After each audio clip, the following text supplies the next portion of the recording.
اور پھر یہ کہ صحابیات کی زندگی کیسی تھی، جو اللہ کے پسندیدہ ترین خواتین تھیں، انہوں نے زندگی کیسے گزاری، اللہ تعالیٰ ہم سے کیا چاہتا ہے. تو سب سے پہلی چیز، ایک مثالی مسلمان خاتون جو ہوتی ہے اس کا اپنے رب سے ایک مضبوط تعلق ہوتا ہے. فرسٹ اینڈ فور موسٹ اپنے رب کے ساتھ ون آن ون کنیکشن، اپنے رب پر ایمان لانا اور اس کے دین کو، اس کے بتائے ہوئے طریقہ زندگی کو خوشی سے قبول کرنا. تو سب سے پہلی چیز ایمان ہے. اور اس میں ہم دیکھتے ہیں کہ سب سے پہلی عورت جو نبی صلی اللہ علیہ وسلم پر ایمان لائی وہ حضرت خدیجہ رضی اللہ تعالی عنہا ہے. آپ جس حالت میں دنیا میں یعنی غار حرا سے تشریف لائے تھے، آپ ڈرے ہوئے تھے، گھبرائے ہوئے تھے، خوف زدہ تھے، لیکن حضرت خدیجہ رضی اللہ تعالی عنہا نے آپ کو دیکھتے ہی آپ پر کوئی شک نہیں کیا. وہ خوف زدہ نہیں ہوئی، بلکہ انہیں پورا یقین تھا کہ جس شخص کے اندر ایسا اخلاق ہے جس کا وہ ذکر بھی کرتی ہے کہ جو دوسروں کی مدد کرنے والا ہے، جو غریبوں کے کام آنے والا ہے، اس کو اللہ تعالیٰ رسوا نہیں کرے گا. اور آپ نے جب بتایا انہوں نے کیا دیکھا کہ فرشتے کو اس طرح دیکھا اور ان کو کیا دیا گیا، اقرا بسم ربک الذی خلق، تو فوراً آپ پر ایمان لے آئے. نبی صلی اللہ علیہ وسلم نے فرمایا وہ مجھ پر اس وقت ایمان لائی جب لوگوں نے میرا انکار کیا، میری اس وقت تصدیق کی جب لوگ میری تکذیب کر رہے تھے، اپنے مال سے میری اس وقت مدد کی جبکہ لوگوں نے مجھے اس سے دور رکھا. تو یہ ہے حضرت خدیجہ ہمارے لیے ایک بہترین رول ماڈل کہ جو اللہ کے رسول صلی اللہ علیہ وسلم کو، جبکہ آپ اپنی کسی بہت بڑی قوت کی حالت میں نہیں تھے، ایک پریشانی کی حالت میں تھے، لیکن اس کے باوجود جو کچھ انہوں نے کہا اس کو مان لیا، اس پر ایمان لائی. پھر اسی طرح ہم دیکھتے ہیں کہ ان سے بھی پہلے کچھ ایسی خواتین ہیں کہ جنہوں نے اپنے ہی ایمان کی حفاظت کی، جن میں سر فہرست حضرت آسیہ کا نام ملتا ہے جو فرعون کی بیوی تھی. وَضَرَبَ اللَّهُ مَثَلًا لِّلَّذِينَ آمَنُوا امْرَأَتَ فِرْعَوْنَ اذ قالت رب ابن لی عندک بیتا فی الجنہ. ایمان لانے والوں کے لیے اللہ تعالیٰ فرعون کی بیوی کی مثال پیش کرتا ہے جب اس نے دعا کی اے میرے رب میرے لیے اپنے پاس جنت میں گھر بنا دے. وہ ایک عام خاتون نہیں تھی، وہ کوئی عام نہیں خاتون تھی. حضرت آسیہ جو تھی وہ ایک بادشاہ کی بیوی تھی، ناز و نام میں پلی تھی، ایک محل میں رہتی تھی، دنیا کی ہر نعمت ان کو میسر تھی. ایسا نہیں تھا کہ وہ کوئی ڈپرائیوڈ خاتون تھی یا کسی مصیبت کی باری تھی یا ان کی زندگی میں کوئی بہت پریشانیاں تھی جس کی وجہ سے انہوں نے دین کا راستہ اختیار کیا. آج کل تو ہمارے ہاں یہی سمجھا جاتا ہے نا کہ جس کو سب کچھ ملا ہوا ہے، جس کے پاس ساری نعمتیں ہیں، اسے کیا ضرورت ہے کہ وہ اللہ اللہ کرے. یہ تو وہ لوگ کرتے ہیں کہ جو کسی مشکل کا شکار ہوتے ہیں. لیکن حضرت آسیہ کے پاس سب کچھ تھا، اس کے باوجود جب انہیں جنت کا پتہ چلا، اللہ سبحانہ تعالیٰ کی پہچان ہوئی، تو دنیا کی چیزیں انہیں حقیر نظر آئی کہ تو کچھ بھی نہیں. ان کے پاس وہ سب کچھ تھا جو ایک عورت خواب دیکھ سکتی، یعنی جس کا ایک عورت تصور کر سکتی. لیکن حقیقت یہ ہے کہ جس شخص کا آخرت پر ایمان ہو جاتا ہے، جو جنت کی نعمتوں کو جان لیتا ہے، تو اس کے لیے پھر دنیا بہت حقیر ہو جاتا ہے. اس کی منزل پھر دنیا نہیں رہتی. وہ دنیا میں تو بس جیتا ہے اور اپنی ضرورت پوری کرتا ہے. اس کے خوابوں کی منزل پھر جنت ہو جاتی اور اس کے لیے وہ کچھ بھی قربان کر سکتا ہے. اور یہی وہ خاتون ہے کہ جنہوں نے دعا کی رب ابن لی عندک بیتا فی الجنہ، اے میرے رب میرے لیے اپنے پاس جنت میں گھر بنا دے. اور کہتے ہیں کہ جب انہیں ایمان لانے کی بنا پر تکلیفیں دی گئی، ان پر طرح طرح کا ظلم و ستم کیا گیا، ان کے ہاتھوں پہ میخیں گاڑ دی گئی، یعنی کیل لگا دیے گئے، اور ان کو دھمکیاں دی گئی کہ تم اگر نہیں باز آتی تو تمہارے ساتھ بہت برا سلوک کیا جائے گا. تو حدیث میں آتا ہے کہ جب انہوں نے اللہ سے یہ دعا مانگی کہ اللہ مجھے ظالم لوگوں سے چھٹکارا دے، تو اللہ تعالیٰ نے جنت میں ان کے گھر سے پردہ ہٹا کر ان کو وہ گھر بھی دکھا دیا کہ جس کی وہ دعا مانگ رہی تھی. پھر ہم دیکھتے ہیں کہ ایمان اور اسلام کے بعد جو خاص خصوصیت ہے وہ ہے اطاعت گزاری کی. والقانتین والقانتات، کہ مومن عورت جو ہوتی ہے وہ اپنے رب کی اطاعت کرنے والی ہوتی، رب کی بات مانتی اور ہمیشہ مانتی. قنوت جو ہوتا ہے اس میں دوام ہوتا ہے، ہمیشگی ہوتی ہے، یعنی کبھی دل چاہ تو مان لیا، کبھی نہیں چاہ تو نہ مان، کسی جگہ مان لیا اور کسی جگہ چھوڑ دیا اللہ کا حکم نہیں. قانتین وہ ہوتے ہیں کہ جو ہمیشہ ہر جگہ ہر موقع پر اللہ کی بات کو پریفرنس دیتے ہیں، اللہ کی اطاعت کرتے ہیں. اور اس میں ہم دیکھتے ہیں حضرت مریم کی مثال. قرآن مجید میں اللہ تعالیٰ فرماتے ہیں وَمَرْيَمَ ابْنَتَ عِمْرَانَ الَّتِي أَحْصَنَتْ فَرْجَهَا فنفخنا فیہ من روحنا وصدقت بکلمات ربها وکتبہ وکانت من القانتین. اور عمران کی بیٹی مریم کی مثال اللہ نے دی جس نے اپنی شرمگاہ کی حفاظت کی، تو ہم نے اس میں اپنی ایک روح پھونک دی، یعنی عیسیٰ علیہ السلام کے ساتھ وہ پریگننٹ ہو گئی، اور اس نے اپنے رب کی باتوں کی اور اس کی کتابوں کی تصدیق کی، ان کو سچا مانا. وکانت من القانتین، اور وہ اطاعت گزار لوگوں میں سے تھی، یعنی اللہ کی بات مانتی تھی، اللہ تعالیٰ کی اطاعت کرتی تھی. جو بھی ان پر امتحان آیا، جو بھی بوجھ ان پہ ڈالا گیا، جو بھی حکم ان کو دیا گیا، اس میں انہوں نے کچھ بھی انکار نہیں کیا، وہ اطاعت کرتی چلی گئی.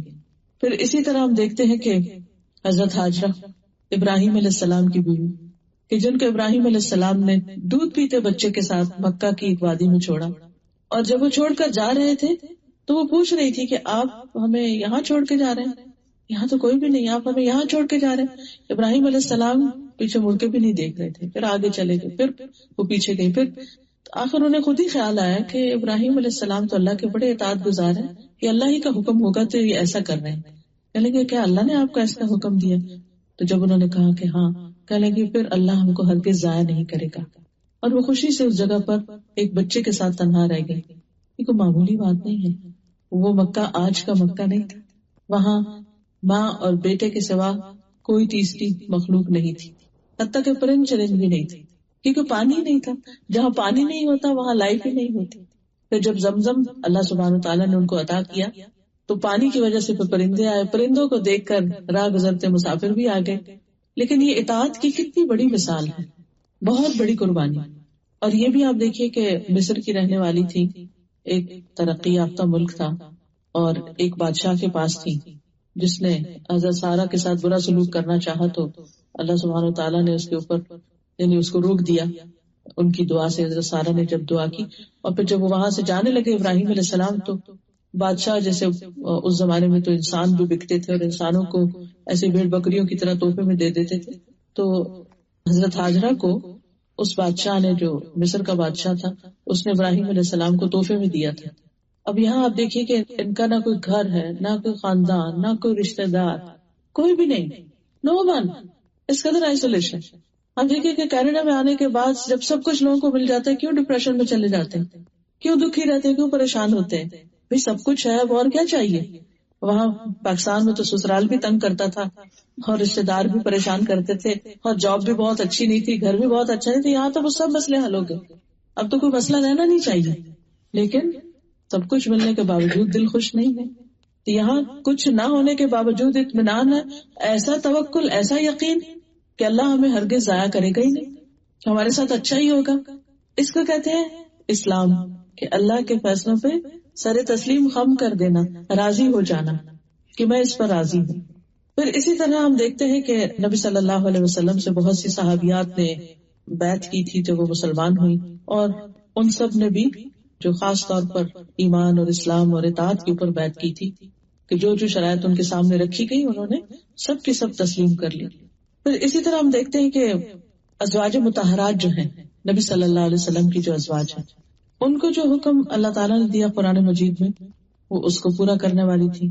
وَقَرْنَ فِي بُيُوتِكُنَّ وَلَا تَبَرَّجْنَ تَبَرُّجَ الْجَاهِلِيَّةِ الْأُولَى وَأَقِمْنَ الصَّلَاةَ وَآتِينَ الزَّكَاةَ وَأَطِعْنَ اللَّهَ وَرَسُولَهُ إِنَّمَا يُرِيدُ اللَّهُ لِيُذْهِبَ عَنْكُمُ الرِّجْسَ أَهْلَ الْبَيْتِ وَيُطَهِّرَكُمْ تَطْهِيرًا. اور اپنے گھروں میں ٹک کر رہو، اور پہلی جاہلیت کی زینت ظاہر کرنے کی طرح زینت ظاہر نہ کرو. یعنی ازواج مطہرات کو اپنی زیب و زینت کے ساتھ گھر سے باہر نکلنے کی اجازت نہیں تھی.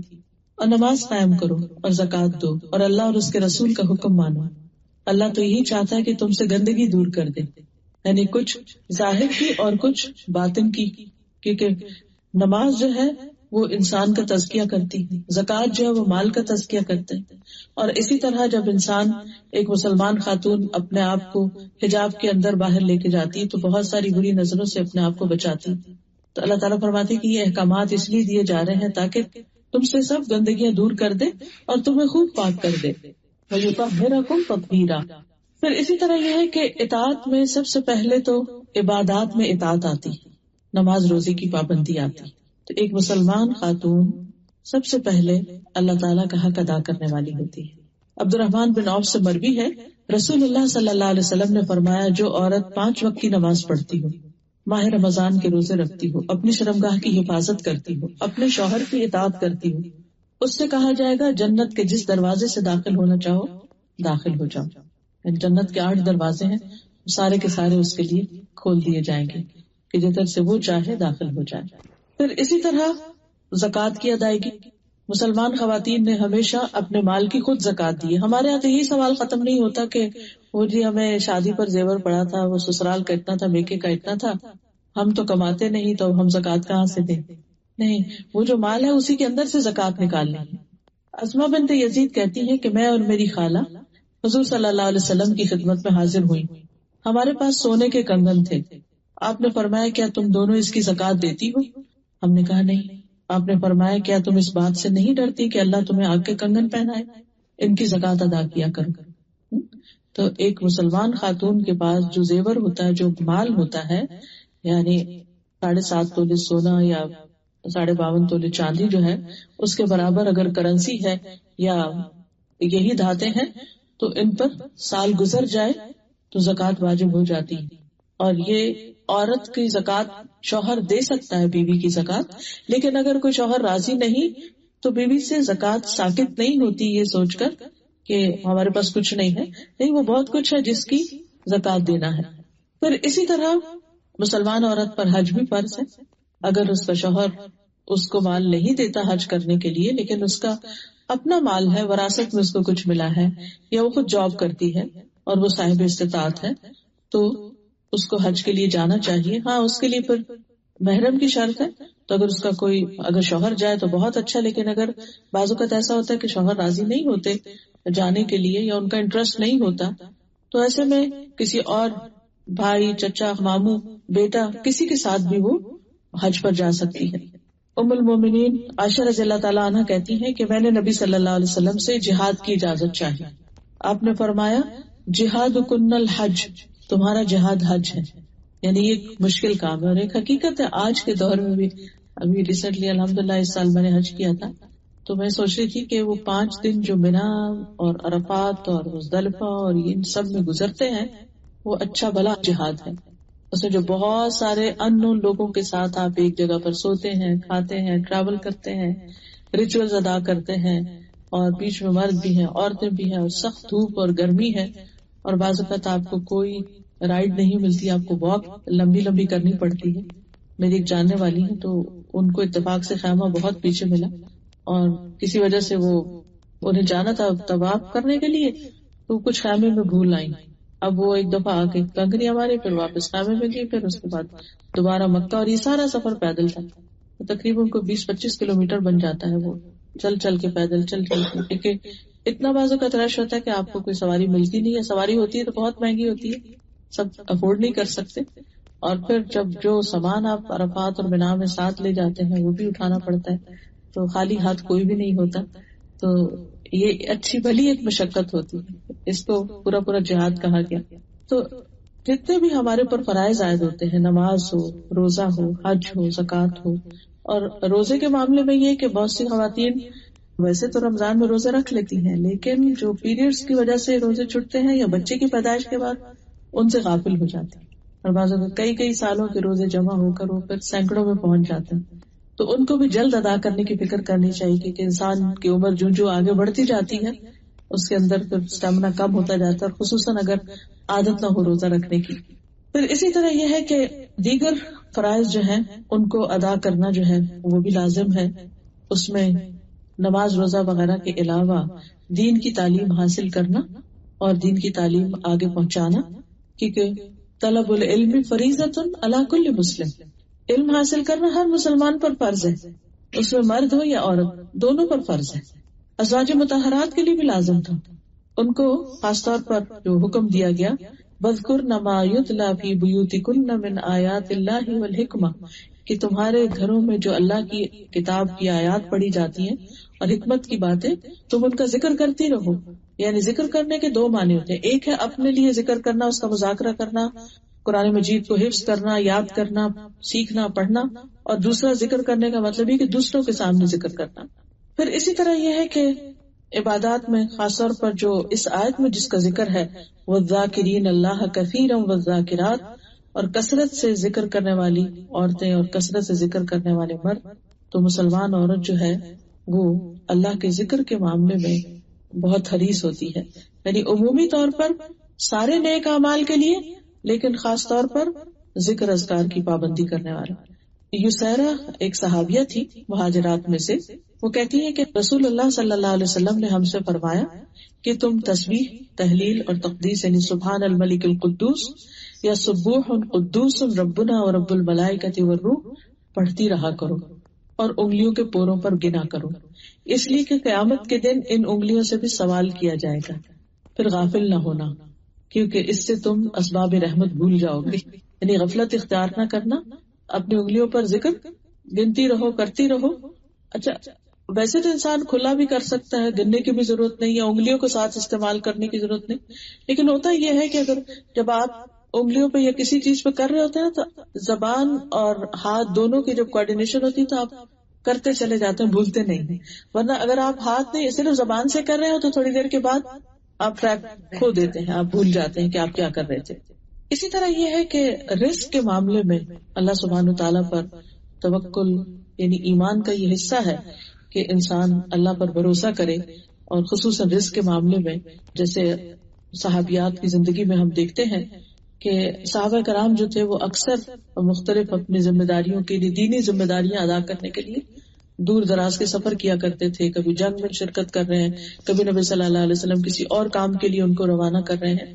تو ایسے میں ان سب کی جو اکانومی تھی، اوور آل مدینہ کی اکانومی بہت ڈاؤن ہو گئی تھی، تجارت کرنے والوں کو اپنی تجارت کے لیے پورا وقت نہیں ملتا تھا، اس کے علاوہ جن کے کھیت تھے یا جن کے باغات وغیرہ تھے ان کو لک آفٹر کرنے کا بعض اوقات موقع نہیں ملتا تھا، این بعض اوقات جب پھل پکے ہوئے ہوتے تھے تو حکم آ جاتا تھا جیسے جنگ تبوک کے موقع پر اللہ کے راستے میں نکلو۔ تو ایسے تمام مواقع پر صحابیات نے خوب ساتھ دیا، انہوں نے شکوہ نہیں کیا۔ ازواج مطہرات کے بیچ میں ایک دفعہ تھوڑی سی ایسی بات ہو گئی تھی تو اللہ سبحانہ تعالیٰ نے ان کو صاف کہہ دیا کہ اگر تم اس حال میں نبی کے ساتھ رہنا چاہتی ہو تو ٹھیک، اور اگر نہیں تو تم اپنے گھروں کو واپس چلی جاؤ۔ تو اس معاملے میں ساری ازواج نے دنیا کے مال و دولت کو چھوڑ کر نبی صلی اللہ علیہ وسلم کا ساتھ دینا پسند کیا۔ اسی طرح کچھ اور صفات جو ہیں مسلمان خاتون کی، ان میں سے ایک شرم و حیا کی حفاظت ہے۔ شرم و حیا جو ہے وہ ایمان کا حصہ ہے، اور ایک عورت کا ایمان مکمل نہیں ہوتا جب تک کہ اس کے اندر حیا نہیں ہوتا۔ اور حیا کا مطلب یہ ہے کہ جب عورت اپنے گھر سے نکلے تو اپنے سطر کو ڈھانپے، اللہ سبحانہ تعالیٰ نے اس کے لیے جو حدود قائم کی ہے ان کو ملحوظ خاطر رکھے۔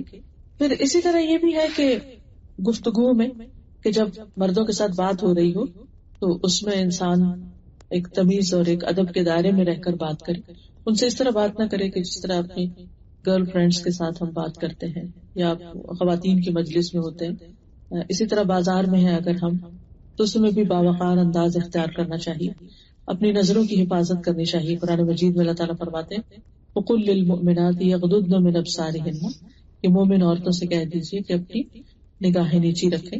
لیکن نیچے رکھنے کا مطلب یہ ہے کہ خواہ مخواہ میں ادھر ادھر نہ دیکھا جائے بلکہ اپنے کام پر فوکس کیا جائے، اور خصوصاً مردوں کو ضرورت کے وقت انسان کسی کو دیکھ لیتا ہے لیکن ایسی نگاہ سے نہ دیکھے کہ جس میں شیطان کا بیچ میں دخل ہو۔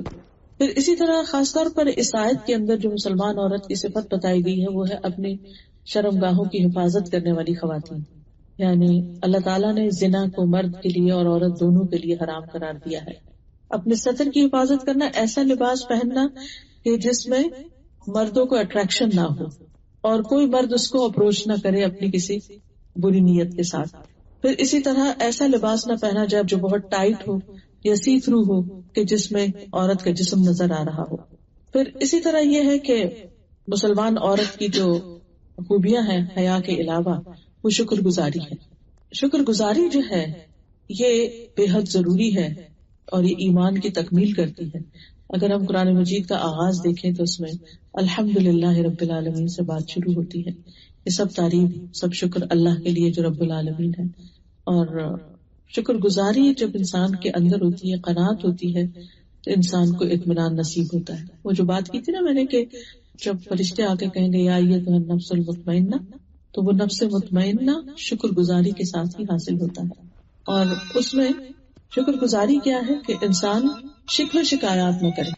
عام طور پر چھوٹی چھوٹی باتوں سے ہم ہرٹ ہو جاتے ہیں بعض اوقات، اور اس میں کوئی بھی ہم سے حال پوچھ لے تو ہم سارا قصہ بتانا شروع کر دیتے ہیں، اور پھر اس وجہ سے مختلف طرح کی غیبت کا بھی انسان شکار ہو جاتا ہے، اور زبان کی بے احتیاطی بھی ہو جاتی. بعض اوقات انسان ساری زندگی نیک کام کرتا ہے لیکن ایک جملہ ایسا زبان سے نکالتا ہے کہ جو اللہ تعالیٰ کو پسند نہیں آتا، اس کے پچھلے سارے اعمال ضائع ہو کر رہ جاتے ہیں. شکوہ اور شکر دو اپوزٹ چیزیں، کمپلینٹس اور گریٹفلنس ہونا. تو کمپلینٹ کرنا جو ہے یہ اللہ تعالیٰ کو پسند نہیں. کسی سے بھی اگر آپ کو کوئی ناراضگی ہے یا شکایت ہے تو اس کو بلیم کرنے کے بجائے تم ایسا نہیں کرتے تم ایسا کرتے ہو، بہتر یہ ہے کہ دوسرے کو یہ بتایا جائے کہ اس کو کیا کرنا چاہیے، یعنی سجیسٹو انداز اختیار کریں. ہمیں عام طور پر کانفلکٹ مینجمنٹ نہیں آتی. اگر کسی سے اختلاف ہو گیا ہمارا کہ کسی نے ہماری بات نہیں مانی تو ہم نے اس کو کس طرح کنونس کرنا ہے. بعض اوقات ہم غصے میں آ جاتے ہیں، بعض اوقات ہم بول چال چھوڑ دیتے ہیں، بعض اوقات ہم اپنے آپ میں بند ہو جاتے ہیں، یعنی کمیونیکیشن چھوڑ دیتے ہیں. اس کا نتیجہ کیا ہوتا ہے کہ مسئلہ حل نہیں ہوتا، مسئلہ بڑھنا شروع ہو جاتا ہے اور انسان کی زندگی مشکل میں آ جاتی ہے. کبھی کچھ لوگ رونا شروع کر دیتے ہیں، کچھ لوگ شاؤٹنگ شروع کر دیتے ہیں. تو ان میں سے کوئی بھی پرابلم جب ہوتا ہے شاؤٹنگ سے حل نہیں ہو سکتا. وقتی طور پہ ہو سکتا ہے کوئی دوسرا شخص دب جائے، خاموش ہو جائے. اسی طرح اگر آپ بول چال بند کریں گے تو مسئلہ تو حل نہیں ہوگا. اسی طرح جتنے بھی ایسے طریقے، تو ہمیں یہ سیکھنا چاہیے کہ بجائے شکوے شکایتیں کرنے کے اور ناراض ہونے کے اور ادھر ادھر کے کام کرنے کے، وہ طریقہ اختیار کیا جائے کہ جس میں ہم دوسرے کو خیر خواہی سے ایک بات بتا دیں، چاہے وہ ہمارا شوہر ہو چاہے ہمارے بچے ہوں. اپنی ایکسپیکٹیشنز واضح کریں کہ آپ ان سے کیا چاہتے ہیں، ان کی کون سی بات آپ کو بادر کرتی. اگر آپ سامنے بات کر سکیں تو سامنے کر لیں، نہیں کر سکتے تو لکھ کر لیں، میسج کر دیں، کچھ بھی کریں، لیکن دوسرے کو بتائیں. لیکن اس کے ساتھ ساتھ آپ درگزر بھی، معاف کرنا بھی، کیونکہ جب تک انسان دوسروں کو معاف نہیں کرتا، اگر ہر چھوٹی بڑی بات دوسروں کی پکڑ لی جائے تو اسے گزارا نہیں ہو سکتا، زندگی نہیں گزرتی. ایسا نہیں ہو سکتا کہ ہمارے اندر کوئی ایسی بات نہیں کہ جو دوسروں کو تکلیف نہ دیتی ہو. ہمارے اندر بھی بہت سی ایسی چیزیں ہوتی ہیں کہ جس سے دوسرے اگری نہیں کرتے. کوئی بھی چیز ہماری دوسروں کو اچھی نہیں لگ سکتی. بعض اوقات غلط فہمی کی بنا پر دوسرے ہرٹ ہو جاتے ہیں، بعض اوقات ہماری مخصوص عادتیں ہوتی ہیں جو دوسروں کی عادتوں سے مختلف ہوتی ہیں، جن کو وہ ٹالریٹ نہیں کر سکتے. تو ایسی تمام چیزوں میں انسان کو درگزر کرتے چلے جانا چاہیے تاکہ آگے کا سفر چلتا رہے. پھر اسی طرح مسلمان خاتون کے اندر قناعت کی صفت بھی ہونی چاہیے کہ اللہ نے جو کچھ اس کو دیا ہے اس کو اچھے سے استعمال کرے اور اس پر راضی بھی ہو. کوئی مشکل وقت آئے، کوئی تکلیف آئے، کیونکہ زندگی میں کچھ نہ کچھ تو ہوتا ہی رہتا ہے، اللہ تعالیٰ نے خود بتا دیا. پھر اسی طرح صبر کرنا.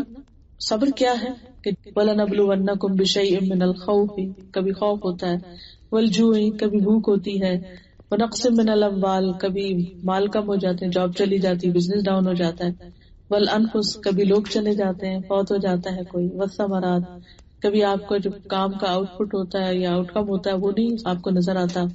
آپ ایفرٹ لگا رہے ہوتے ہیں لیکن اس کے کوئی ثمرات آپ کو نہیں ملتے. اور بعض اوقات لٹرل معنوں میں جو لوگ کاشتکاری کرتے ہیں وہ فصل اگاتے ہیں، ساری کی ساری ختم ہو جاتی، ضائع ہو جاتی، کچھ بھی نہیں آپ کو ملتا.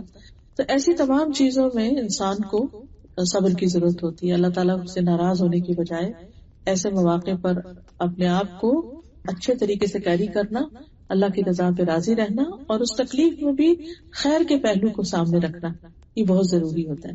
پھر اسی طرح بیماری کی شکل میں بعض اوقات انسان کے اوپر مشکل آ جاتی ہے تو اس میں انسان صبر کرے. ایک خاتون تھی مدینہ میں، تو ان کو مرگی کا دورہ پڑ جاتا. وہ نبی صلی اللہ علیہ وسلم کے پاس سے کہنے لگی اللہ کے رسول صلی اللہ علیہ وسلم آپ دعا کر دیں کیونکہ جب مجھے یہ فٹ پڑتا ہے تو میرا جسم کا سطر بھی کھل جاتا ہے، بے ہوش ہو کے گر جاتی ہوں، مجھے پتہ نہیں چلتا. آپ نے فرمایا اگر تم چاہو تو میں تمہارے لیے دعا کرتا ہوں، لیکن اگر تم صبر کرو اس بیماری پر تو تمہارے لیے جنت ہے. کہنے لگی کہ میں صبر کروں گی، آپ بس یہ دعا کر دیں کہ جب میں اس تکلیف میں ہوں تو میرا سطر نہ کھلے. کتنی فکر تھی اس کو، تو آپ نے اس کے لیے دعا کی، اس کے بعد اس کا سطر نہیں کھلا. تو اس بارے میں عطا بن ابی رواح جو ایک تابعی ہے وہ کہتے ہیں کہ ابن عباس نے مجھ سے کہا کہ میں تمہیں ایک جنتی عورت دکھاؤں. میں نے عرض کیا کیوں نہیں؟ فرمایا یہ سیاہ فام عورت جو ہے یہ نبی صلی اللہ علیہ وسلم کی خدمت میں حاضر ہوئی تھی تو آپ نے اس کو جنت کی بشارت دی تھی. بعض تکلیفیں انسان کو لگ جاتی ہیں, بعض بیماریاں ایسی ہوتی ہیں کہ علاج کے باوجود, دعا کے باوجود, سارے کام کر لینے کے باوجود وہ تکلیف دور نہیں ہوتی. ایسے میں انسان پھر بھی صبر کرے اور اللہ کی رضا پر راضی رہے, کیونکہ مومن کو تو ایک کانٹا بھی چبھتا ہے تو اس کے لیے اجر ہی اجر ہوتا ہے. تو کوئی بھی چھوٹی تکلیف ہو یا بڑی تکلیف, اس پر صبر اجر کی نیت سے کرتے رہے. اسی طرح مومن خاتون جو ہے وہ زکوٰۃ کے علاوہ صدقات بھی شکر گزاری کے طور پر اور تکلیفوں کو دور کرنے کے لیے اللہ کی راہ میں دیتے رہتے ہیں. حضرت عائشہ کہتی ہے کہ رسول اللہ صلی اللہ علیہ وسلم نے فرمایا تم میں سے سب سے پہلے مجھ سے وہ ملے گی جس کے ہاتھ سب سے لمبے. تو ازواج مطہرات ایک دوسرے سے اپنے ہاتھ ملا کے دیکھتی تھی کس کے ہاتھ لمبے ہیں. سب سے زیادہ لمبے ہاتھ جو تھے وہ زینب کے تھے, کیونکہ سب سے پہلے وہ فوت ہوئی, کیونکہ اپنے ہاتھ سے محنت کرتی, کماتی اور صدقہ خیرات دیتی. تو اس سے یہ پتہ چلتا ہے کہ عورت کے لیے کام کر کے کمانا اسلام میں منع نہیں ہے.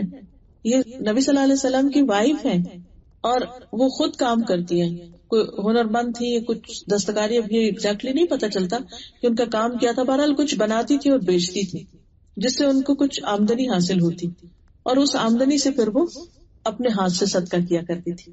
پھر اسی طرح ہم دیکھتے ہیں کہ عبداللہ بن زبیر کہتے ہیں کہ میری خالہ عائشہ اور میری امی اسما جو تھی دونوں بہت زیادہ صدقہ کرنے والی خواتین تھی.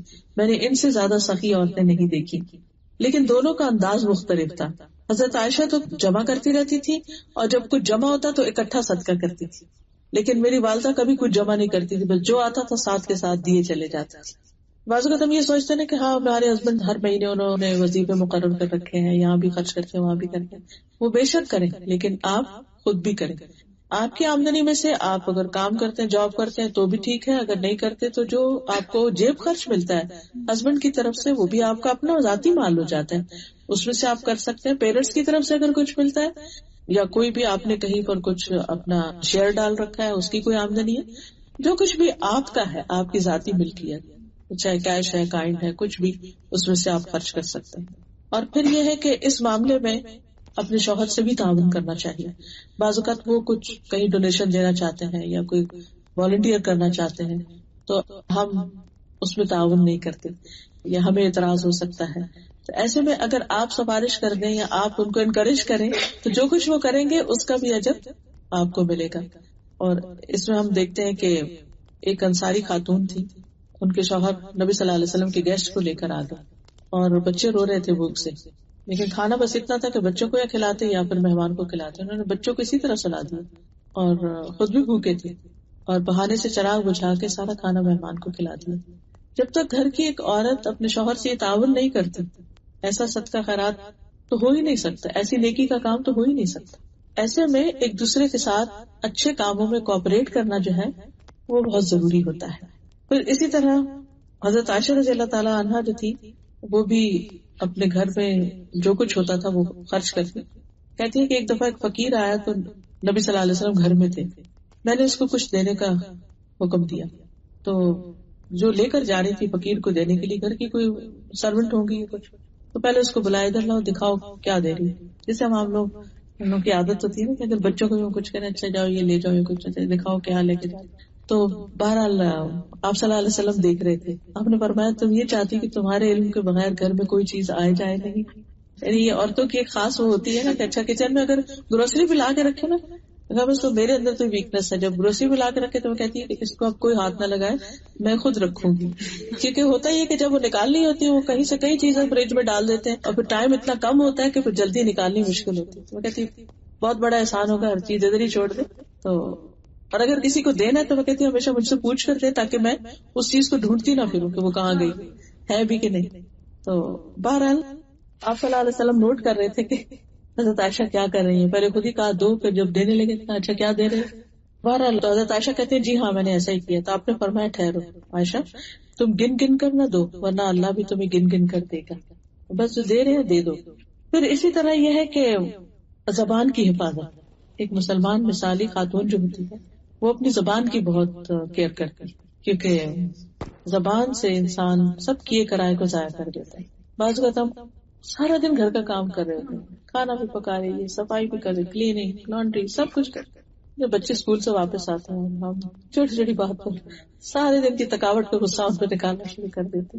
تو وہ ایک اپنے کمرے میں چلا گیا, ایک اوپر چلا گیا, ایک نیچے چلا گیا, کھانا نہیں کھایا, پھر اپنا ہی دل برا ہوتا ہے کہ اچھا تھوڑا صبر ہی کر لیتے. تو یہ کہ خصوصاً جب کوئی گھر آ رہا ہو, چاہے کتنی بھی بڑی غلطی کر کے آ رہا ہو, لیکن اس وقت ویلکم کر لیں اس کو, اور پھر آرام سے بٹھا کے اس کو سمجھائیں جب سمجھانے کا وقت ہو. اس میں ہمیں حضرت ام سلیم کی جو کہانی ہے وہ سب نے سن رکھی ہوگی. کسی ان کا بیٹا فوت ہو گیا اور بیٹے کو ڈھانک دیا, بیمار تھا. شوہر نے آگے پوچھا بھی, سفر پہ گئے ہوئے تھے, پیچھے سے فوت ہوا. اسے کہ کیا حال ہے بچے کا, کہنے پہلے سے ٹھیک ہے. اور پھر جو ان کو کھانا کھلایا, خوش کیا, سب کچھ کیا, اور اس کے بعد بہت اچھے سے پوچھا اگر کوئی امانت تمہارے پاس رکھے اور پھر واپس لے لے تو تم کیا کرو گے؟ میں تو واپس کروں گا, تمہارا بیٹا بھی اللہ کی امانت تھا, اللہ نے واپس لے لیا. کیا تربیت ہے, کیا انداز ہے. یعنی یہ ہے اخلاق اور یہ ہے کردار کے اعلیٰ ترین نمونے کہ بڑے سے بڑے غم پر اتنا. یعنی آپ دیکھیے کہ اگر ہمیں اپنے بچوں کے بارے میں ایک اوپر سے دم کی بھی آواز ہونے کا لگتا ہے گرا ہے, ہمارا دل پکڑا جاتا ہے اور ہم وہیں سے بولنا شروع کر دیتے ہیں کیا یعنی فوراً ہم ایک پینک کی خود ہی کریٹ کر دیں گے. ہمارے دل بہت چھوٹے, ہمیں دعا کثرت سے مانگنی چاہیے, رب اشرح لی صدری, اللہ میرے سینے کو کھول دے. یہ صرف پڑھنے کے معاملے میں نہیں بلکہ ہر معاملے میں, صدقہ خیرات کے معاملے میں بھی, دوسروں کو معاف کرنے کے معاملے میں بھی, اور باقی چیزوں میں بھی. اور خاص طور پر یہ ہے کہ زبان سے کسی کو تکلیف نہ دی جائے. ابو ہریرہ کہتے ہیں کہ ایک آدمی نے کہا اللہ کے رسول صلی اللہ علیہ وسلم, فلاں عورت کثرت سے نماز, روزہ, صدقے میں مشہور ہے, لیکن اپنی زبان سے پڑوسیوں کو تنگ کرتی, ستاتی. فرمایا وہ جہنمی ہے. نماز بھی پڑھ رہی ہے, روزہ رکھ رہی ہے, صدقہ کر رہی ہے, لیکن باتیں زبان کنٹرول میں نہیں. پھر اس شخص نے کہا کہ اللہ کے رسول صلی اللہ علیہ وسلم, فلاں عورت نماز, روزہ اور صدقہ کی کمی میں مشہور ہے, بس فرائض ادا کرتی ہے, وہ پنیر کے صرف چند ٹکڑے صدقہ کرتی ہے, لیکن اپنی زبان سے اپنی پڑوسیوں کو تنگ نہیں کرتی. آپ نے فرمایا وہ جنتی. ایک زبان کتنا بڑا ڈفرنس کریٹ کر دیتی, اس پر کام کرنے کی ضرورت. لیکن صرف زبان کنٹرول نہیں ہو سکتی جب تک دل کی اصلاح نہ ہو, کیونکہ زبان تو دل کا معائنہ ہے. ابن الجوزی نے کہا نا کہ امام ابن القیم الجوزی نے کہا کہ دل کی مثال ایک دیگ کی طرح ہے, زبان جو ہے وہ ایک چمچ کی طرح ہے. تو جو دیگ میں ہوتا ہے نا وہی چمچ باہر نکالتا ہے, کچھ اور نہیں آتا. جو ہمارے دلوں میں ہوتا ہے وہی زبانوں سے نکلتا ہے. اور اس میں خاص طور پر مومن جو ہے وہ لان تان کرنے والا نہیں ہوتا, فحش کو نہیں ہوتا. پھر اسی طرح کسی کی عیب جوئی نہ کی جائے. حضرت عائشہ نے ایک دفعہ حضرت صفیہ کے قد کے بارے میں کہا کہ ان کا قد چھوٹا ہے, وہ لفظ یوز کیا ایسا. آپ نے فرمایا کہ تم نے ایسی بات کی ہے کہ اگر سمندر میں ڈالی جائے تو سمندر کڑوا ہو جائے. پھر اسی طرح یہ ہے کہ صلہ رحمی, رشتے داروں کے ساتھ بنا کے رکھنا, اچھا سلوک کرنا. اس میں خاص طور پر آپ صلی اللہ علیہ وسلم نے حضرت اسما کو تاکید کی تھی کہ وہ اپنی والدہ کے ساتھ صلہ رحمی کرے, جبکہ وہ ابھی اسلام نہیں لائی تھی, لیکن مکہ سے صرف کسی مدد کے لیے اپنی بیٹی کے پاس آئی تھی, مدد لینے کے لیے. ام شریک انصار میں سے ایک غنی عورت تھی, مالدار عورت تھی, اللہ کے راستے میں بہت خرچ کرتی تھی. ان کے گھر میں بہت مہمان آتے تھے. آپ کو یاد ہوگا کہ جب ایک خاتون کو طلاق ہوئی تھی اور ان کو عدت گزارنا تھی اپنی, تو آپ صلی اللہ علیہ وسلم نے ان کا گھر تجویز کیا تھا, لیکن ساتھ ہی فرمایا کہ ان کے گھر میں لوگ بہت آتے ہیں تو تمہارا رہنا مناسب نہیں ہوا. پھر اسی طرح نرم دلی, نبی صلی اللہ علیہ وسلم نے خاص طور پر حضرت عائشہ سے کہا کہ اے عائشہ, اللہ سے ڈرنا اور نرمی اختیار کرنا, یعنی نرمی کو اپنے اوپر لازم کر لو, کیونکہ نرمی جس چیز میں ہوتی ہے اسے خوبصورت بنا دیتی, اور جس چیز سے کھینچ لی جاتی ہے اسے بدنما کر دیتی. پھر اسی طرح حقوق العباد میں سے یہ بات بھی ہے کہ دوسروں کے ساتھ اپنے پڑوسیوں کی, رشتے داروں کی, باقی لوگوں کی خبر رکھنا کہ کس حال میں ہے, کسی مالی مدد کی ضرورت ہے ان کو, یا جسمانی مدد کی ضرورت ہے, کوئی بیمار تو نہیں, کسی کو اور کچھ مشکل تو نہیں. ابراہیم کہتے ہیں کہ میری بیوی بیمار پڑ گئی تو اس زمانے میں میں ام درداء کے پاس جایا کرتا تھا. یہ فقیہہ عورت تھی. جب میں جاتا تو وہ پوچھتی تمہاری بیوی کیسے, میں کہتا کہ بیمار ہے, تو وہ کھانا منگواتی اور میں کھانا کھاتا, کیونکہ گھر سے کھانا نہیں کھا کے آیا ہوتا تھا. اس کے بعد واپس آتا. ایک مرتبہ میں ان کے پاس آیا تو بولی اب اس کا کیا حال ہے. میں نے کہا تقریباً ٹھیک ہے. انہوں نے کہا جب تم کہتے تھے کہ وہ بیمار ہے تو میں تمہارے لیے کھانا منگواتی تھی, اور اب تم کہتے ہو کہ قریب قریب صحیح ہے تو اب میں تمہارے لیے کچھ نہیں منگواؤں گی. اسی طرح ایک خاتون تھی مدینہ میں, صحیح بخاری میں ان کا واقعہ آتا ہے. یہ ہر جمعے کو خاص کھانا بنا کر صحابہ کو کھلاتی تھی. سہل بن سعد کہتے ہیں ہمیں جمعے کے دن کی بہت خوشی ہوتی تھی.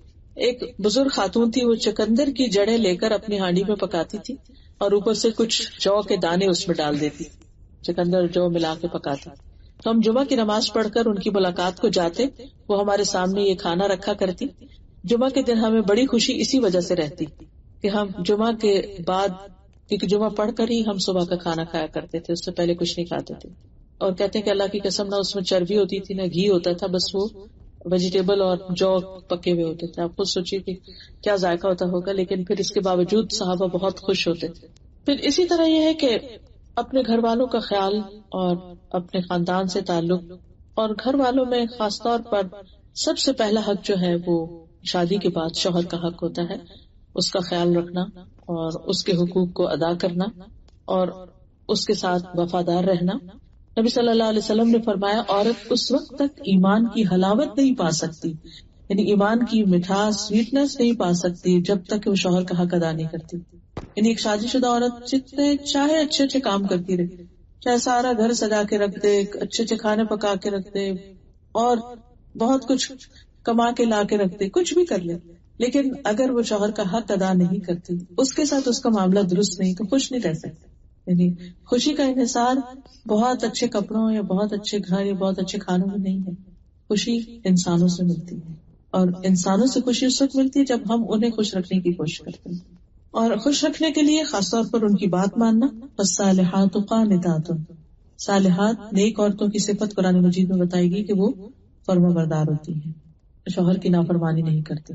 پھر اسی طرح اگر شوہر ناراض ہو جائے تو اس کو منانا بھی، اس پر بھی اجر ہے عورت کے لیے. اس کے مطلب نہیں کہ صرف عورت ہی منائے، لیکن چونکہ ہم عورتوں کی ذمہ داریوں کی بات کر رہے ہیں تو اس بات کا ذکر کرنا مناسب ہے.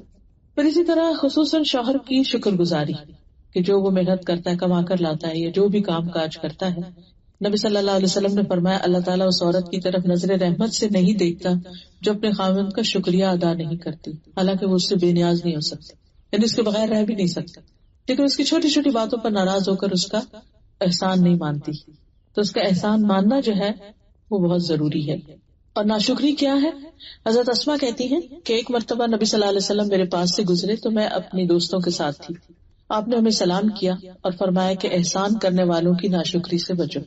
میں نے عرض کیا، یا رسول اللہ صلی اللہ علیہ وسلم، احسان کرنے والوں کی ناشکری سے کیا مراد ہے؟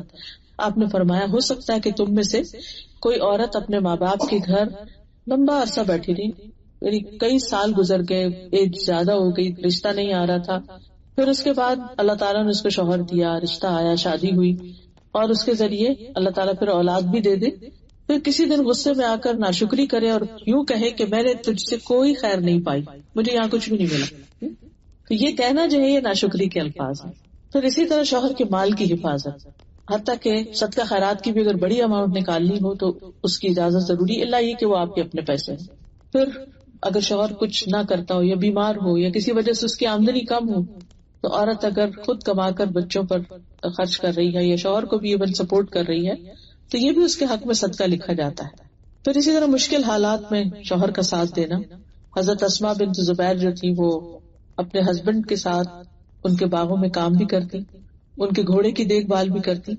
وہ کہتی کہ گھوڑے کی دیکھ بھال سے زیادہ کوئی مشکل کام نہ تھا میرے لیے کہ میں ان کے لیے یعنی اس کو لک آفٹر کرتی. حضرت زبیر کے اونٹ کے لیے گٹلیاں کوٹتی تھی اور اس کا چارہ بناتی تھی. آپ تو کہ گٹلی کو توڑنا ہو تو کتنی مشکل لگتی. اور ان کے جانوروں کو پانی پلاتی، ان کے ڈول کو سیتی. کہتے کہ پھر کچھ عرصے کے بعد نبی صلی اللہ علیہ وسلم نے میرے پاس ایک خادم بھیج دیا اور میں گھوڑے اونٹ وغیرہ کی دیکھ بھال سے بری ذمہ ہو گئی. ایسے لگا جیسے مجھے انہوں نے آزاد کر دیا، یعنی میں اس سے پہلے اپنے آپ کو کام کے بوجھ سے قید محسوس کرتی تھی. پھر اسی طرح بچوں کے ساتھ مہربانی، بچوں کے ساتھ حسن سلوک، ان کی دینی تربیت، یہ مسلمان عورت کی ذمہ داریوں میں سے. یعنی بچوں کو صرف کھلانا پلانا، صرف دنیا کا ایجوکیشن دینا ہی ہمارا فرض نہیں. ایک مسلمان عورت کی ذمہ داری بچوں کو اسلام سے روشناس کرنا بھی ہے، ان کی دینی تعلیم کا بندوبست یا تو انسان خود سکھائے اور یا پھر اس کے لیے انتظام کرے. پھر اسی طرح بچوں کے معاملات پر گہری نظر بھی رکھنا، ان کو ادب، تمیز، ڈسپلن اور اخلاق سکھانا. نماز روزہ تو خیر وقت کے ساتھ ساتھ ہوگا ہی. اور پھر آخری بات یہ ہے کہ مسلمان عورت جو ہے وہ اپنے ذاتی عبادات، حقوق و لباد کے علاوہ دین کی خدمت میں بھی حصہ لیتی ہے. اور اس کے لیے سب سے پہلی چیز دین کی سمجھ بوجھ حاصل کرنا. نبی صلی اللہ علیہ وسلم نے انصار کی عورتوں کی تعریف فرمائی تھی کہ انصار کی عورتیں بہت اچھی ہیں جنہیں دین کی سمجھ بوجھ حاصل کرنے میں شرم مانے نہیں ہوتی. یعنی جس قسم کا بھی سوال ہوتا ہے وہ پوچھ لیتی. بعض لوگ ان کے دل میں سوال ہوتا ہے لیکن شرم کے بارے کے لوگ کیا کہیں گے, یا جس سے پوچھ رہے وہ کیا کہے گا, میرے بارے میں پتہ نہیں کیا سوچے, تو وہ پوچھتے نہیں. لیکن یہ ہے کہ نبی صلی اللہ علیہ وسلم نے اس بات کی تعریف کی ہے جب ایک خاتون جو ہے یعنی دین کا علم حاصل کرتی ہے. اسی طرح ایک خاتون آپ کی خدمت میں حاضر ہوئی کہنے لگی کہ آپ سے ہمیشہ مردی استفادہ کرتے رہتے ہیں, آپ ہمارے لیے بھی کوئی دن مخصوص کریں کہ جس میں ہم آپ کے پاس آئیں اور آپ سے سیکھیں. تو آپ نے پھر سب کو ایک جگہ ایک دن بتا کر جمع کیا اور پھر اللہ نے جو آپ کو سکھایا تھا وہ ان خواتین کو سکھایا. پھر اسی طرح قرآن مجید کی روشنی میں امر بالمعروف اور نہی عن المنکر کی ذمہ داری بھی خواتین کی ہے. سورۃ التوبہ کی آیت نمبر 71 ہے, والمؤمنون والمؤمنات بعضهم اولیاء بعض یأمرون بالمعروف وینہون عن المنکر ویقیمون الصلاة ویؤتون الزکاة ویطیعون اللہ ورسولہ اولئک سیرحمهم اللہ ان اللہ عزیز حکیم. مومن مرد اور مومن عورتیں ان کے بعض کے دوست ہیں. وہ نیکی کا حکم دیتے ہیں, برائی سے منع کرتے ہیں, نماز قائم کرتے ہیں, زکوٰۃ دیتے ہیں, اللہ اور اس کے رسول کا حکم مانتے ہیں.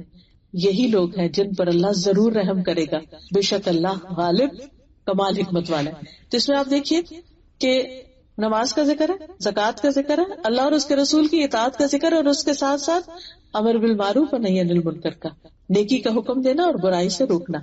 یہ اسلامی معاشرے کی ایک روح ہے. اس سے مسلمان جو ہے وہ خیر اور بھلائی کے کاموں میں آگے بڑھتے ہیں. پھر اسی طرح یہ ہے کہ صحابیات نے صرف تعلیم حاصل کرنے اور سکھانے کا ہی کام نہیں کیا, بلکہ وہ حضرت عمر جو تھے وہ شفا بنت عبداللہ سے مشورے بھی لیا کرتے تھے. وہ ان کی مشورہ کمیٹی کی رکن تھی, جسے آج کل ہوتا ہے نا کہ پارلیمنٹ کی رکن ہو یا کسی شورا کی رکن ہو. تو حضرت شفا جو تھی, شفا بنت عبداللہ, جنہوں نے حضرت حفصہ کو لکھنا سکھایا تھا اور دم بھی ایک سکھایا تھا, تو وہ یعنی حضرت عمر مشورہ لینے میں انہیں مقدم رکھتے تھے اور ان کو بہت اطمینان کا اظہار کرتے تھے اور ان کو ترجیح دیا کرتے تھے, اور کبھی کبھی بازار کی بھی کوئی ذمہ داری ان کے سپرد کر دیتے تھے. یہ تہذیب التہذیب کی روایت ہے. پھر اسی طرح صحابہ کو جب کوئی اپنے معاملات میں مشکل پیش آتی, کوئی مسئلہ ان کو سمجھ نہیں آتا تھا, تو وہ حضرت عائشہ کے پاس آتے. اور اسی طرح مکی دور میں ایک خاتون جو تھی, انہوں نے جو ہی اسلام قبول کیا تو وہ اپنے قبیلے کے لوگوں کو اسلام کے بارے میں بتاتی تھی, تو وہ لوگ ان سے سخت ناراض ہوئے, یہاں تک کہ ان کو سخت سزائیں بھی دی. پھر اسی طرح طب کے میدان میں بھی ہمیں صحابیات نظر آتی ہیں. حضرت سعد کو جب خندق کے دن بازو میں چوٹ آئی, زخم آیا ان کی رگ پر, تو ان کی حالت بہت خراب ہو گئی تھی. تو انہیں حضرت رفیدہ کے خیمے میں پہنچایا گیا تھا جو زخمیوں کا علاج کیا کرتی تھی, بلکہ ان کا خیمہ مسجد نبی کے باہر ہی لگا دیا گیا تھا کہ سب لوگ عیادت بھی کر سکیں اور وہ ان کی خیر خواہی بھی کرتے. تو بہرحال اوور آل کہنے کا مطلب یہ ہے کہ ایک مسلمان عورت کی نمبر 1 اللہ سے تعلق مضبوط ہوتا ہے, نمبر 2 بندوں کی خدمت اور بندوں کے ساتھ اخلاقی معاملہ اور رویہ بھی اچھا ہوتا ہے, ان کے حقوق کا خیال کرتے ہیں. نمبر 3 یہ ہے کہ ان بندوں میں سے خاص طور پر اپنے خاندان اور گھر والوں کی ذمہ دار ہوتی ہے کہ کلکم راعٍ وکلکم مسئول عن رعیتہ. اور نمبر 3 یہ کہ سوسائٹی اور کمیونٹی کے کام جو ہیں ان میں بھی مسلمان عورت ایکٹیو رول پلے کرتی ہے اور اپنی صلاحیتوں کے مطابق گھر کے علاوہ باہر بھی کام کر سکتی ہے, اس میں حرج نہیں ہے. وآخر دعوانا ان الحمد للہ رب العالمین. اب کوئی بات آپ پوچھنا چاہیں تو آپ پوچھ سکتے ہیں. عورتوں کے ماں باپ کی ڈیتھ جو کمائی ہے خاوند تو اپنے پیرنٹس کے لیے کچھ کہا جائے. خاوند اگر کوئی بھی چیز آپ کو دے دیتا ہے جو آپ کی ہو جاتی ہے, مثلا منتھلی آپ کو ملتی ہے یا ہر کچھ عرصے کے بعد آپ کو کچھ رقم مل جاتی ہے, تو اس میں سے پھر آپ کر سکتے ہیں. جیسے کوئی لوگ تو اب ہم ہاں خرچ کرتے ہیں جی, تھوڑا بہت تو ٹھیک ہے, لیکن اگر آپ نے کوئی بڑی اماؤنٹ کرنی ہے تو پھر اس کے لیے مشورہ ضروری ہے. مطلب دے سکتے ہیں, بالکل دے سکتے ہیں. اس میں یہ ہے کہ جو آپ دیں گی اس کا ثواب آپ کو بھی ملے گا, آپ کے شوہر کو بھی ملے گا, وہ بھی حصے دار ہوتے ہیں. بتائے اور بغیر بتائیے بھی کلیئر کرتے جی, ہر خاتون کو یہ پتا ہوتا ہے کہ میری لمٹ کیا ہے, کس حد تک میرا شوہر راضی اور کہاں راضی نہیں ہے. تو جس حد تک وہ راضی ہو اتنا کرنے میں حرج نہیں ہے, لیکن خصوصاً جو اپنی ضرورت کی چیزیں ہیں ان میں تو ہر بات کو پوچھنے کی ضرورت نہیں کہ اچھا میں یہ کپڑا لے لوں, اچھا میں یہ لے لوں, وہ لے لوں, انہیں بھی دیا ہوا ہے لے لیں جو بھی آپ لیں، لیکن آپ کے بعد جو دوسرے ہیں آپ کے رشتے دار، ان کے لیے اگر آپ اس میں سے خریدتے ہیں تو پھر آپ کو پوچھنا چاہیے کہ میں اپنی بہن کے لیے لے رہی ہوں یا والدہ کے لیے لے رہی ہوں یا ان کی بہن کے لیے یا کسی انسان کے لیے، اور خاص طور پر اگر وہ اس کی قیمت زیادہ ہو کسی بھی چیز کی. اور اگر وہ جاب کرتا ہو، ہاں وہ مال اس کا اپنا، اس میں سے جو چاہے کرے. ابھی آپ نے ازواج متحرات کا کہ وہ اپنے ہاتھ سے کام کے بعد، اس کا مطلب آپ نے عورتوں کا کام کرنا ناپسندیدہ نہیں ہے جی لیکن جیسے کہ نا اب پڑھائی صرف اس مقصد سے کی جائے کہ جی آگے جاب کرنی، جیسے اب بچیاں ہیں تو آگے صرف اسی مقصد سے علم حاصل کیا جائے کہ جی آگے جاب کرنا ہے، یہ کیریئر، اس میں کہیں کچھ فرق لگتا ہے؟ جی اس میں جب کانفلکٹ ہوتا ہے کہ ایک طرف کیریئر اور ایک طرف آپ کا گھر اور بچے ہیں، تو آپ کی پرائرٹی گھر اور بچے ہوں گے. عورت کو تقریباً 10 سے 12 سال کا بیچ میں گیپ ایسا آتا ہے کہ جس میں اس کی پرائرٹی جو ہے اس کے بچے وغیرہ چھوٹے ہوتے ہیں. جب بچے سب اسکول گوئنگ ہو جاتے ہیں تو پھر دوبارہ اپنا کام شروع کر سکتی، لیکن بچوں کو اگنور کر کے کہ ان کا بالکل دین جا رہا ہے یا ان کی صحت جا رہی ہے یا ان کو اخلاق اور ادب سکھانے والا کوئی نہیں اور وہ بالکل ہی کسی اور کے اوپر ڈال کے اور وہ صرف کام کری، تو یہ ٹھیک نہیں ہے. اس میں پھر وہ عورت ہمیشہ خود بھی گلٹ میں رہتی ہے کہ میں اپنا اصل کام نہیں کری، کیونکہ اللہ تعالیٰ نے عورت کی جو ایک ہوتا ہے فرض اور ایک ہوتا ہے سنت اور نفل، ہر چیز میں یہ چیز ہوتی ہے. عورت کے جو فرائض ہیں اس میں کما کر لانا نہیں ہے، یہ obligatory نہیں ہے، اس پر یہ اس کے لیے نفل ہے، خوشی سے اگر کرنا چاہے تو کرے. لیکن اس کے اوپر بچوں کو پیدا کرنا، بچوں کی تربیت کرنا اور ان کو اچھا انسان بنانا، یہ بہرحال اس کی ذمہ داری ہے جس کے بارے میں اس سے پوچھا جائے گا. میں نے ابھی مارکیٹ میں قرآن شریف کھول کے ابھی حال میں نہیں سنتوں میں بھی کھول کے پڑھ سکتی، تو میں نے یہ پوچھنا کہ یہ صحیح بات ہے؟ جی پڑھ سکتے ہیں. تو صرف فرض میں جو فرض میں اصل میں کھول کے پڑھنے میں تھوڑا خشوع میں فرق آتا ہے، ٹھیک ہے نا. ابھی ہم نے جو آیت پڑھی اس کو میں ذرا دوبارہ دہرا دیتی ہوں. مسلم، مومن، فرما بردار، سچ بولنے والی مرد اور عورتیں، صبر کرنے والے مرد اور عورتیں، اور خشوع کرنے والی مرد اور عورتیں. خشوع کا لفظ یہ مطلب ہوتا ہے عاجزی، یعنی اللہ کے آگے عاجز بندے بن کے کھڑے ہوں، یعنی انسان کی سکوت ہو، توجہ ہو اللہ کی طرف.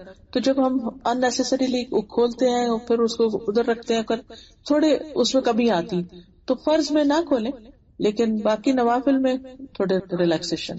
عصر کے بعد جو ہے اگر بالکل ہی سورج غروب ہونے کے قریب ہو تو نہیں پڑھنی چاہیے کوئی بھی نماز، لیکن بعض روایات سے یہ پتہ چلتا ہے کہ اگر کوئی ضرورت ہو تو عصر کے بعد پڑھا جا سکتا ہے. یعنی جیسے آپ کسی مسجد میں داخل ہوئے، آپ طواف کر کے بیٹھے ہیں تو اس کے نفل پڑھنے ہیں، یا مسجد کے تحیۃ الوضو کے اور تحیۃ المسجد ہے تو اس طرح پڑھے جا سکتے ہیں. رخصت تو ہے لیکن یہ کہ زیادہ بہتر یہی ہے کہ ظہر کے بعد ہی پڑھ لیے جائیں. قریب آ جاتا ہے مغرب کے، جی فرض پڑھ سکتے ہیں اس وقت. اچھا مطلب کتنی دیر پہلے تک؟ آخری وقت تک، کیونکہ حدیث میں آتا ہے من ادرک رکعۃ من الصلاۃ فقد ادرک الصلاۃ، جس کو ایک رکعت بھی نماز کی مل گئی نا ٹائم کے اندر، اس کی نماز ہو گئی، اس نے نماز پا لی. یعنی کہ سم ٹائم ہوتا ہے کہ اتنا کلوز ٹائم ہے کہ ہم نے اثر ختم کی اور اتنا وہ اذان ہو گئی، ہاں تو وہ ہو جائے گی آپ کی اثر، لیکن اس کی کوئی وجہ ہونی چاہیے، جان بوجھ کے نہیں. بعض اوقات سو جاتا ہے انسان، اور یہاں آپ دیکھیں کتنا تھوڑا تھوڑا ٹائم ہوتا ہے بیچ میں. ایسی صورت میں پھر تھوڑے ٹائم میں اگر نہ پڑھنے سے بہتر اس ٹائم کے اندر پڑھی جائے. بتائیے کہ بندہ کہیں جا رہا ہے، ظہر اور عصر کے درمیان وہ جو ملا کے پڑھی جاتی ہیں، کیا وہ ٹھیک ہے؟ ہر وقت تو نہیں ایسا ہونا چاہیے، لیکن وانس ان اے سفر میں تو اس کی اجازت کہ بھائی اگر کہیں جا رہے ہیں سفر میں 4 گھنٹے میں واپس جی نہیں ہاں، آنا، اگر تو شہر کے اندر ہی ہے تو جہاں ہے وہاں آپ پڑھ لیں، لیکن اگر شہر سے باہر جا رہے ہیں تو آپ پھر جمع کر سکتے ہیں، اس کی اجازت ہے. آپ کو یہ ہو کہ قضا ہو جائے، اگر شہر اگر ٹائم داخل ہو گیا تو پھر آپ پڑھ لیجیے. ہاں اگر داخل نہیں ہو تو وہاں پہنچ کے پڑھ لیجیے.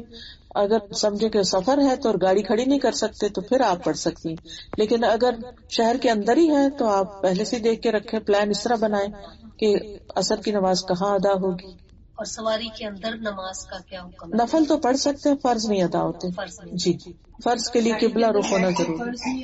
گاڑی کے اندر فرض نہیں بیٹھ کے پڑھے جاتے سوائے جہاز کے کہ جس سے اتر نہیں سکتے آپ، تو گاڑی روک کے بھی مطلب ان اینی کیس جی پھر گاڑی روکنی پڑے گی آپ کو، قبلہ کی طرف ہونا پڑے گا. اللہ یہ کہ آپ کسی ایسے ٹریفک جام میں پھنس گئے ہیں کہ آپ کدھر بھی نہیں آپ ہل سکتے تو آپ پھر جہاں ہیں وہیں پڑھ لیں. ایک اور کوشچن، آپ نے کہا تھا کہ اگر کوئی بیماری ہے تو صبر کریں.